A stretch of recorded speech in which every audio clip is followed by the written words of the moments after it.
সবাইকে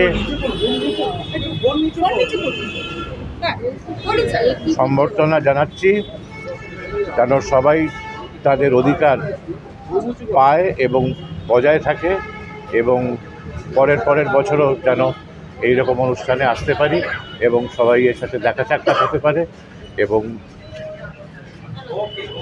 চিন্তাধারা এখানে এক্সচেঞ্জ যেটা হয়েছে সেটা যেন বছর ধরে যেন হিউম্যান রাইটস যেন আপহেল্ড হয় আমাদের দেশে, আমাদের প্রদেশে। এটাই আমার প্রার্থনা ভগবানের কাছে। Thank you. হ্যাঁ, যে সারা সুন্দরবনকে তার একটি এনজিও চলে, সেটাকে রিপ্রেজেন্ট করে, এবং আমাদের সংগঠনের উনি ওখানকার সেক্রেটারি। উনি যখন কোনো দুর্যোগ, কোনো সমস্যা, কোনো কিছু হয়েছে, সেই মানুষটা কিন্তু সবসময় মানুষের পাশে থেকে আমাদের সিপিডিআর এর হাত ধরে মানবাধিকার লড়াইতে সামিল হয়ে মানুষের জন্য কাজ করে চলেছে। আমাদের এখানে ডক্টর অরবিন্দু সরকার, ডাক্তারবাবু আপনি কোথায়? আরে নিচে নেমে আসুন।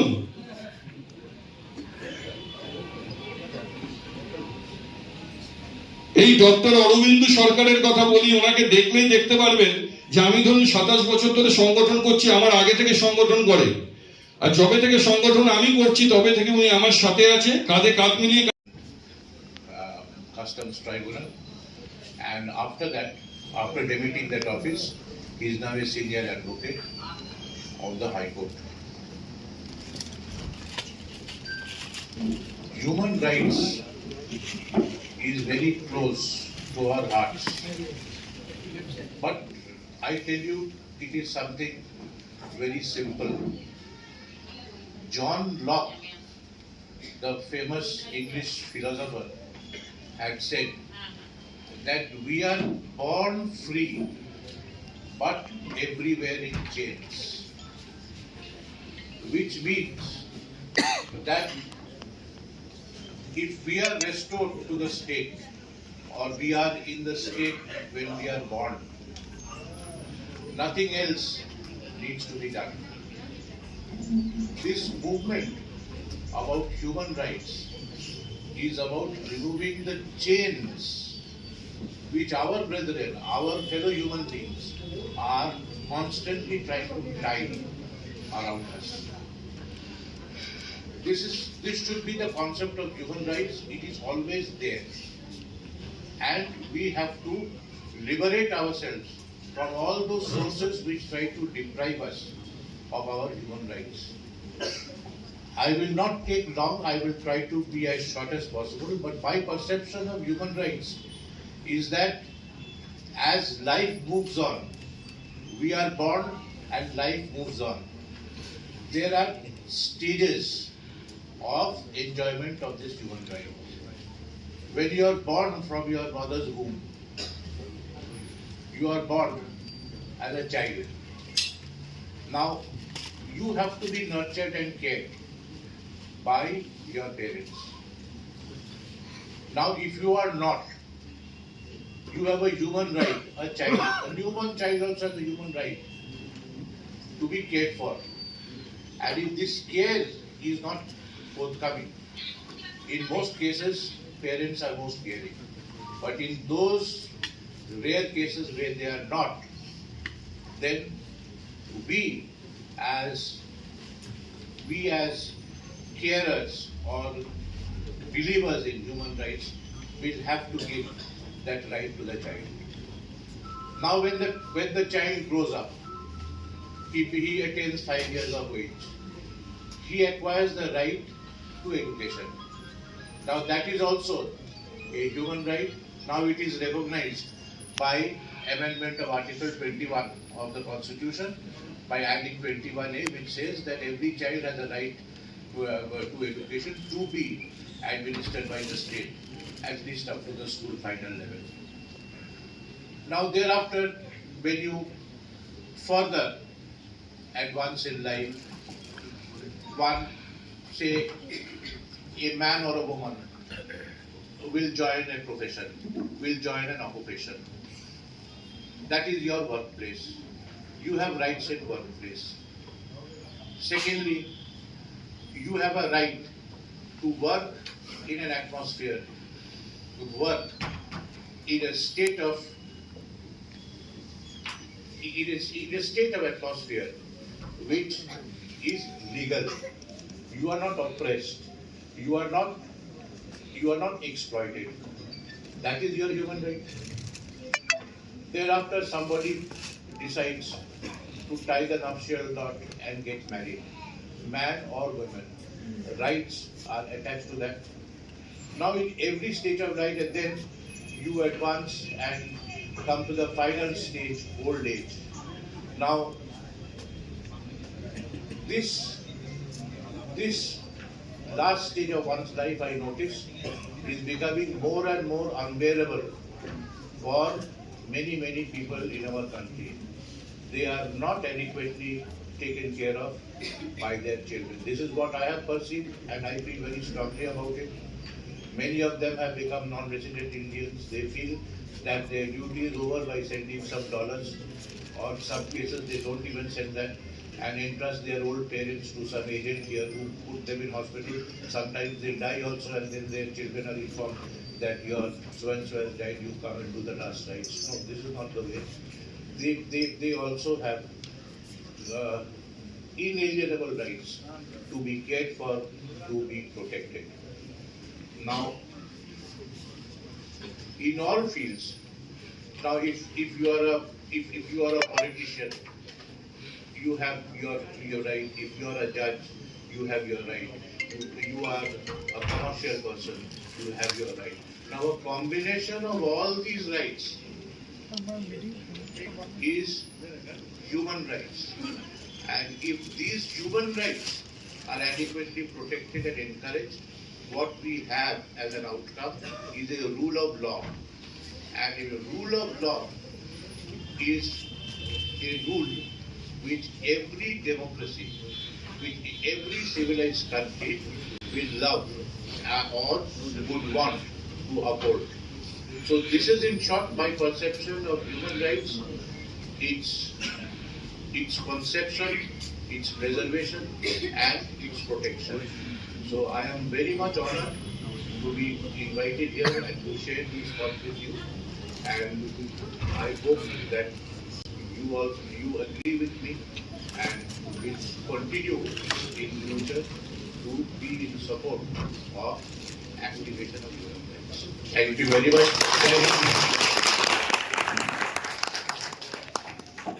আমাদের কাছে সময় কম আর বহু অতিথি রয়েছে। আমাদের নাচ গান একটি নাটক হিউম্যান রাইটস এর উপরে, এবং আমাদের যারা বিভিন্ন স্টেট থেকে হওয়ার যে একটা সুযোগ উনি আমাকে করে দিয়েছেন, এর জন্য সত্যি আমি নিজেকে গর্বিত ও ধন্য মনে হচ্ছে। আজকে সদ্যে যেসব ব্যক্তিত্বরা এসেছেন সবাইকে আমার তরফ থেকে প্রণাম জানাই। এখানে শেখার কোনো শেষ নেই। আজকে থেকে আমি এই যে নতুন শেখার একটা সুযোগ পেলাম, আপনাদের সঙ্গে যে পরিচয় হলো, এর থেকে আজকে বড় পাওনা আর কিছু হতে পারে না।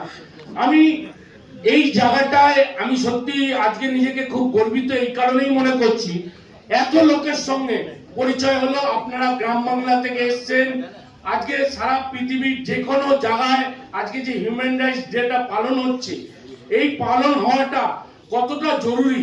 আর এই হিউম্যান রাইটস ডেকে আগের বক্তারা বলেছে, সত্যি হিউম্যান রাইটস সম্বন্ধে আমরা শুনেছি, নামটা শুনেছি, কিন্তু প্রচারটা এখনো কিন্তু নেই। এই প্রচারটাকে কিন্তু করতে হবে। কারণ কি জানেন তো, সূর্যের আলোতে মানুষ যখন বিপদে পড়ে তখন কিন্তু মানুষ উতরে যায়। রাতের অন্ধকারে যখন মানুষ কোনো বিপদে পড়ে তখন মানুষকে পাওয়া যায় না।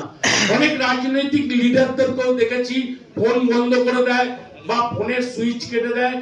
সকালে তিনি অনেক ভালো ভালো কথা বলেন, কিন্তু রাতের বেলায় তিনি আর সেই বিপদে পড়া মানুষটার পাশে দাঁড়ান না। এই জায়গায় আমি চাইবো, অতীন্দ্রদার কাছে বলবো, এরকম একটা সংগঠন আপনার মাধ্যম দিয়ে যখন তৈরি হয়েছে মানুষের উপকারের জন্য, রাতের অন্ধকারের ফোনটাও কিন্তু আপনি দয়া করে রিসিভ করবেন। আর আমি এখানে আসতে পারে নিজেকে সত্যি গর্বিত বোধ করছি। আমি এখানে বসে শিখবো, আজকে শিখে নিজেকে অনুপ্রাণিত করব।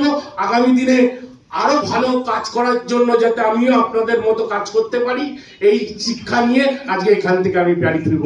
ধন্যবাদ, নমস্কার, সবাই ভালো থাকবেন, সুস্থ থাকবেন, ধন্যবাদ। থ্যাংক ইউ দাদাকে।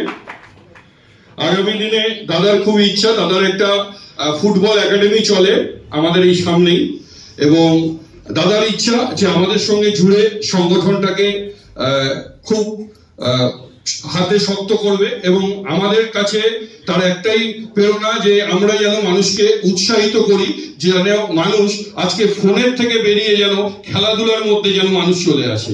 কারণ কি, আজ আমরা মাঠে ঘাটে সব সময় খেলেছি, বকা খেয়েছি, মার খেয়েছি, কিন্তু আমরা খেলেছি। আজ কিন্তু সেই বাচ্চাদের বড় হচ্ছে বটে, কিন্তু তার মধ্যে কিন্তু সেই খেলাধুলার প্রবণতাটা কমে যাচ্ছে, এবং তাদের মধ্যে কিন্তু আন্তরিকতাটা, খেলাটা কিন্তু একটা আন্তর দিয়ে আসে বলে আন্তরিকতা তৈরি হয়। আপনি দেখবেন ফিজিক্যাল এক্সারসাইজটা আলাদাভাবে তৈরি হয়, এবার সেই এক্সারসাইজ গুলো কিন্তু আমাদের হয় না বলেই কিন্তু আমাদের বিভিন্ন রোগ, বিভিন্ন মেন্টাল স্ট্রেস এগুলো কিন্তু তৈরি হচ্ছে।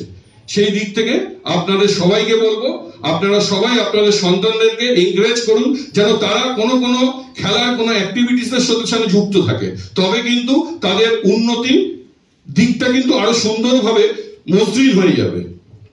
অসংখ্য ধন্যবাদ দাদা, আপনি একটু মঞ্চে এসেছেন, আপনি একটু আসন গ্রহণ করুন। আমাদের মধ্যে উপস্থিত হয়েছেন মুর্শিদাবাদ জেলার সমগ্র আমাদের যারা টিম মেম্বাররা রয়েছে, যিনি আমাদের মুর্শিদাবাদ জেলাকে রিপ্রেজেন্ট করছে, আমাদের রবিউল হক এবং হাসিবুল ইসলাম, আমাদের একজন প্রেসিডেন্ট, একজন সেক্রেটারি মুর্শিদাবাদ জেলার। অসাধারণ দুইজন ব্যক্তিত্ব, সেই ব্যক্তিত্বর কথা ধীরে ধীরে আপনারা শুনতে পারবেন, জানতে পারবেন, তাদের মহৎ ক্রিয়াকলাপগুলো জানতে পারবেন, যে মানুষের কত বড় মনের মানুষ না হলে তারা আজকে শুধু আমাদের সংগঠনে জুড়ে নেই, তারা সমগ্র মুর্শিদাবাদ জেলাকে একটা নতুন রূপে তৈরি করার জন্য তাদের একটি অভিযান চালিয়েছে, গ্লোরি ফাউন্ডেশন। যে ফাউন্ডেশন মানুষের জন্য কাজ করে, কোথাও রক্ত, কোথাও কারুর কোনো সমস্যা, কারুর কোনো সময় হুইল চেয়ারের দরকার, কারুর কোনো সময় কানের মেশিনের দরকার, কোনো মানুষ অসুস্থ হয়ে গেছে, তাকে হসপিটালাইজ করতে হবে, প্রতিটি ব্যাপারে সেই মানুষগুলো কিন্তু এগিয়ে এসছে। এবং অসহায় মানুষ, যার ধরুন মাথার উপরে ছাদ নেই, সে ছাদ সরকার তাকে দেয় না, কারণ কি, তার ভোটের নাম নেই, বা তার স্বামী তাকে ছেড়ে দিয়ে চলে গেছে, তার স্বামী হয়তো কোনো রাজনৈতিক দলের সাথে জুড়ে আছে, তার জন্য রাজনৈতিক দলের নেতারা তাকে সেই জায়গা থেকে বঞ্চিত করেছে। সেই মানুষটার মাথার উপরেও সে ছাদ তৈরি করে দেয়। এমন অসাধারণ মানুষরা আমাদের সামনে বসে আছে। আপনারা জোরে একটু হাততালি দিন তাদের জন্য। একটু পরেই তাদেরকে আপনারা মঞ্চে দেখতে পারবেন। আমাদের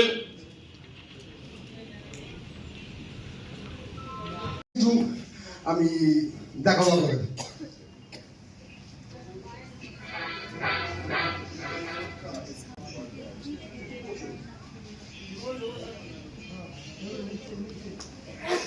দেখুন, আমি এই ব্যাগটা কলকাতা থেকে আসার সময় এটা কিনে নিয়ে এসেছি। এর মধ্যে থেকে আমি যা চাইবো তাই পাবো, কিন্তু ব্যাগটা খালি আছে, ঠিক আছে? ব্যাগটা খালি, আমি এর মধ্যে থেকে যা চাইবো তাই দেবো।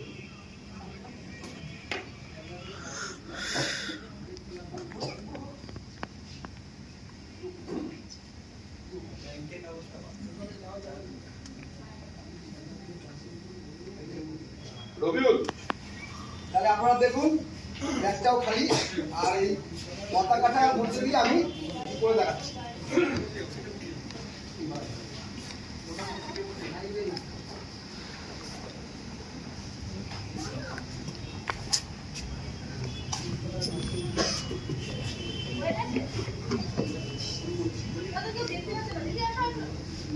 এই যে দেখুন, বাজার থেকে এটা চেয়েছি, এটাই পেয়েছি, ঠিক আছে?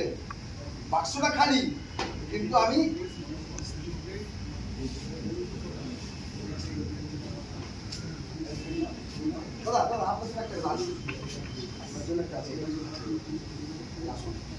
আমি দাদার জন্য একটা সুন্দর গিফট নিয়ে এসেছি, সেটা আমি বের করে দেখালাম।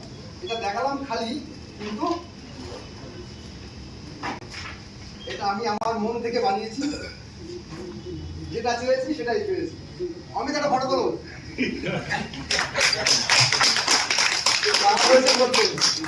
এটা তো ম্যাজিকের না, তো আমার মন চেয়েছে যে আমি কিছু করে দেখাই, ঠিক আছে?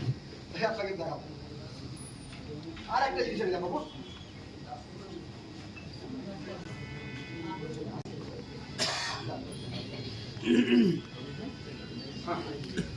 দিদি বসুন।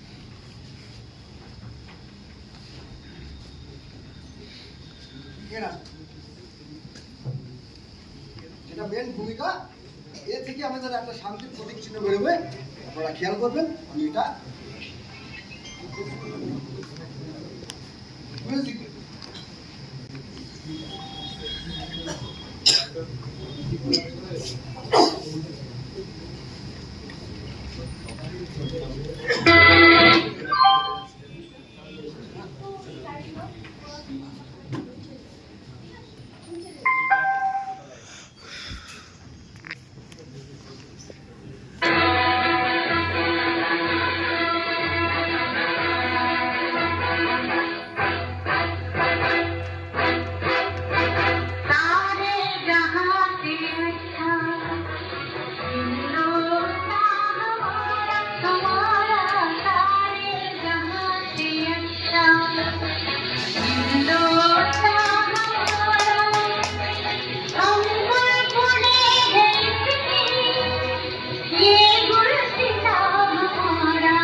কবিতার শিরোনাম জাতপাত।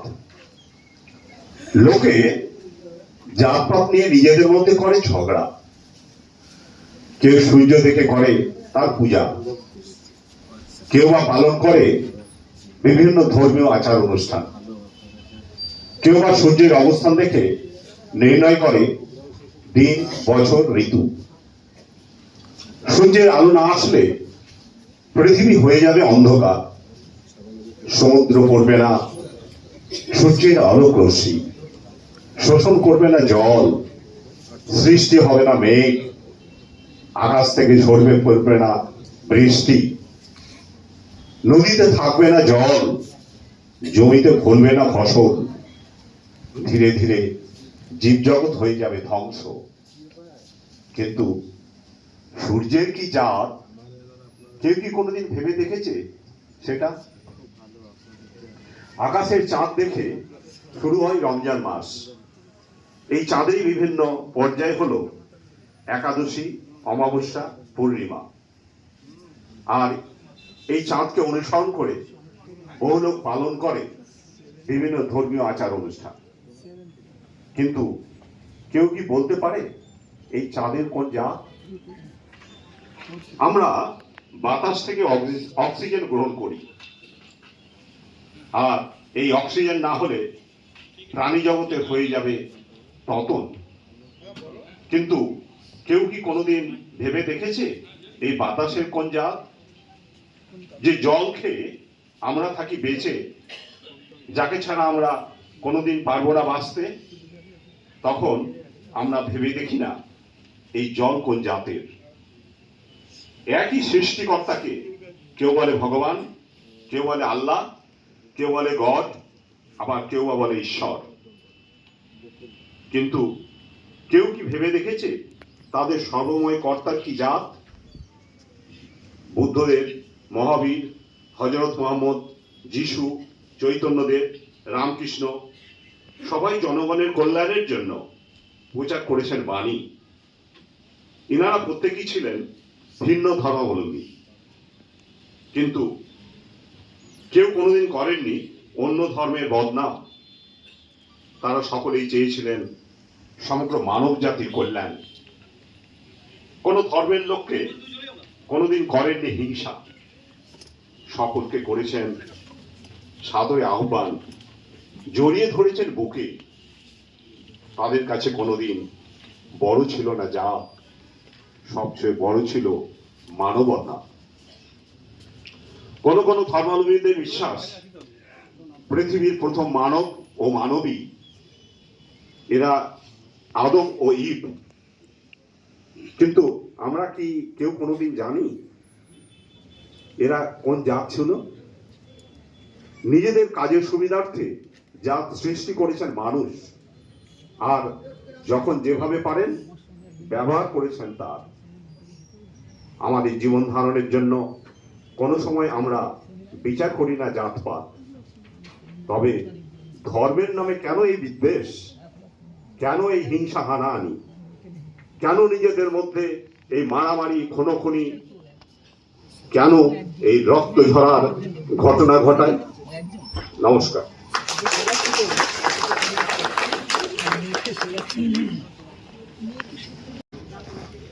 তখনই মুশকিল হয়। আমরা আজ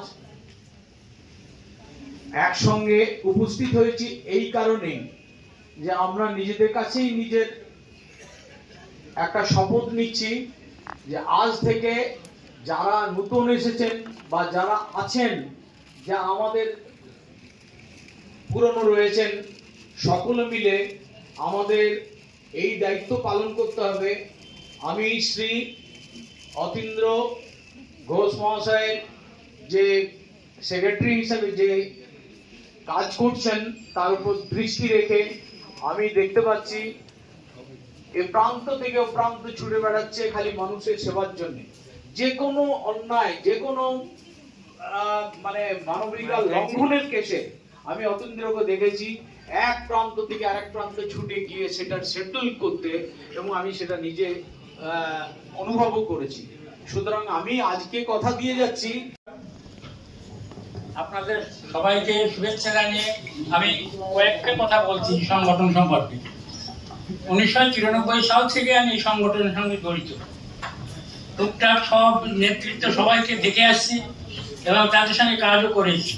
কিন্তু এই বর্তমানে আমাদের অতীন্দ্র ঘোষ মহাশয় যে কি সুন্দর রাস্তাটা নিয়েছেন, আমাদেরকে সুন্দরভাবে যে পথ দেখাচ্ছেন, আমরা এখন এই সংগঠনের সঙ্গে যুক্ত হয়ে মানে অন্ন বস্ত্র বাসস্থান যেটা আমাদের কর্তব্য মানবাধিকার সংগঠনের পক্ষ থেকে দরিদ্রদের সেবা, সেটা আমাদের দ্বারা হচ্ছে। টুকটাক করে আমরা যেটা পাচ্ছি সেটা আমরা করে দিচ্ছি।